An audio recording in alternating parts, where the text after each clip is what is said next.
Today's top tip is about being local. Wherever you are, wherever you're presenting, try and do some kind of story that is to do with the local area. For example, I travelled to Soho today on the Tube. Now, did you know the Tube's been around 150 years? It just celebrated 150 years. So if I was doing an event here and lots of delegates have come from abroad, that would be a really interesting story for them, because they would travel on the Tube trains imagining it's perhaps 100 years old. They wouldn't think it's 150 years old. It's the oldest one in the world. So that might be an interesting little line. Now, if I'm speaking in a city that's not my own, perhaps abroad or somewhere else in the UK, and I don't know much about that place, then I would perhaps look in the local paper.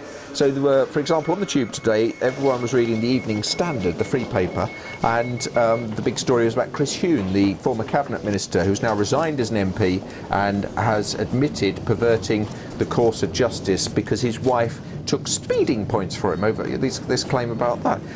There's also a story about Queen's Park Rangers on the back page, the local football team not getting enough points and they might well get relegated. So the way my mind works is I would try and link those stories, one about getting points, one about not getting points.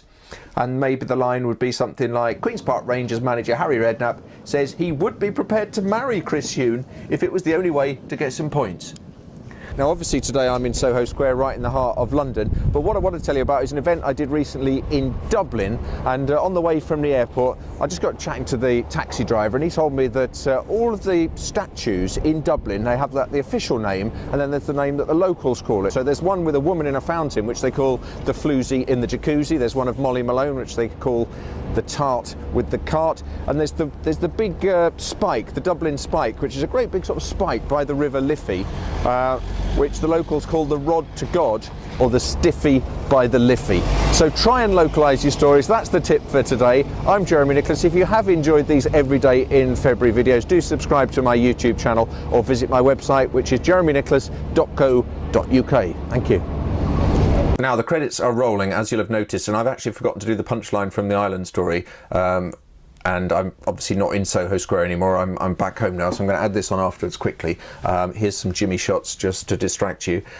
So at this island event, I'd done all the stuff about the floozy and the jacuzzi and the tart with the cart and the Rod to God and the Stiffy by the Liffey. And then I said, now it's time to meet the man who's organised this 3-day event. Please welcome the geezer from Ukiza, Dave Kay.